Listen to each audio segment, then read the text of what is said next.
নমস্কার, অ্যাস্ট্রোইস্টমে সবাইকে স্বাগতম। প্রিয় দর্শক, আজ আমরা দেখব কুম্ভ রাশির জন্য নীলকান্তমণি পাথরের গুরুত্ব ও কেন প্রয়োজন। তো চলুন বিস্তারিত দেখা যাক। প্রথমত, কুম্ভ রাশির জন্য নীলকান্তমণির গুরুত্ব বিবেচনা করি চলুন। তো কুম্ভ রাশির বড় বৈশিষ্ট্য হলো বিচ্ছিন্ন ভাবনা, একাধিক ধারণা একসাথে চলা। কিন্তু সব ধারণাকে বাস্তবে রূপ দিতে প্রয়োজন স্থিতি, আর নীলকান্তমণি সেই স্থিতির প্রতীক। শনি গ্রহ কর্ম, দায়িত্ববোধ ও আত্মসংযমের সঙ্গে যুক্ত। নীলকান্তমণি এই গুণগুলোকে কুম্ভ রাশির জীবনে আরো সুসংহত করে বলে শাস্ত্রীয় মতে মানা হয়।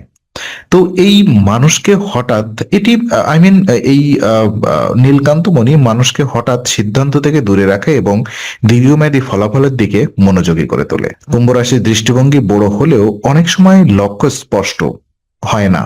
নীলকান্তমণি দীর্ঘমেয়াদী দৃষ্টিভঙ্গিকে স্পষ্ট করতে সহায়ক, যাতে ব্যক্তি জানে সে কেন, কোথায় এবং কিভাবে এগোচ্ছে। এই কারণেই নীলকান্তমণি কুম্ভ রাশির জন্য শক্তির প্রদর্শন নয়, বরং দায়িত্বশীল ও পরিমিত অগ্রগতির প্রতীক। তো আপনারা যারা নীলকান্তমণি পাথরটি নিতে চান, অবশ্যই আমি ভিডিওর ভেতরেই আপনাদেরকে লিঙ্ক আপ করে দিব। আপনারা চাইলে ওখান থেকে অন ক্লিকে প্রোডাক্টটি নিতে পারেন। অথেন্টিক প্রোডাক্ট এবং রিয়েল প্রোডাক্টটাই আপনারা এখান থেকে পাবেন।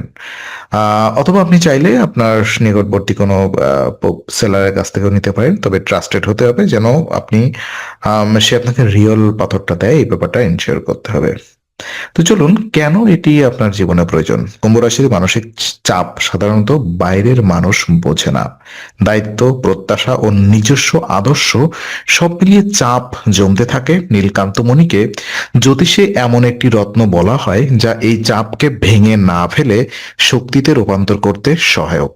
এই পাথর সিদ্ধান্তে ধৈর্য ও স্থায়িত্ব আনে বলে বিশ্বাস করা হয়। আর কুম্ভ রাশি দ্রুত ফল চায় না, কিন্তু মাঝপথে মানসিক ক্লান্তি আসে। নীলকান্তমণি সেই ক্লান্তিকে নিয়ন্ত্রণ করে, ধীরে কিন্তু স্থির পথে চলার ক্ষমতা দেয়।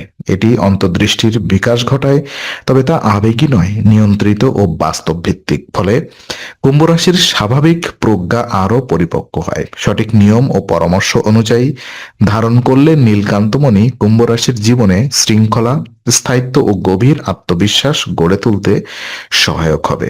তো এই নীলকান্তমণি পাথরটি আমরা আমাদের ভিডিওতে দেখাবো, সেখান থেকে আপনি চাইলে সংগ্রহ করতে পারেন।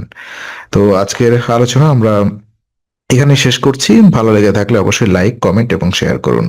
এবং আরেকটি কথা আমি বলি, যারা নীলকান্তমণি পাথরটি নিবেন অবশ্যই কমেন্ট বক্সে জানাবেন আপনার জন্ম তিথি লগ্ন আমাকে বলবেন, কারণ এটা মানুষের জন্মতিথির লগ্নের সাথে ভিত্তি করে ব্যবহারের তারতম্য এবং ধারণ করার তারতম্য থাকতে পারে। তো আমি আপনাদের কিভাবে ধারণ করবেন, কিভাবে ব্যবহার করবেন এই সম্পর্কিত যাবতীয় তথ্য বিশ্লেষণ করে আপনাদের রিপ্লাই দিয়ে দিব। ওকে, তো আরো এমন চমকপ্রদ ভিডিও পেতে অবশ্যই চ্যানেলটি সাবস্ক্রাইব করুন এবং চ্যানেলটিকে এগিয়ে নিয়ে যান। আবার দেখা হবে, ততক্ষণ ভালো থাকুন, শান্তিতে থাকুন। নমস্কার।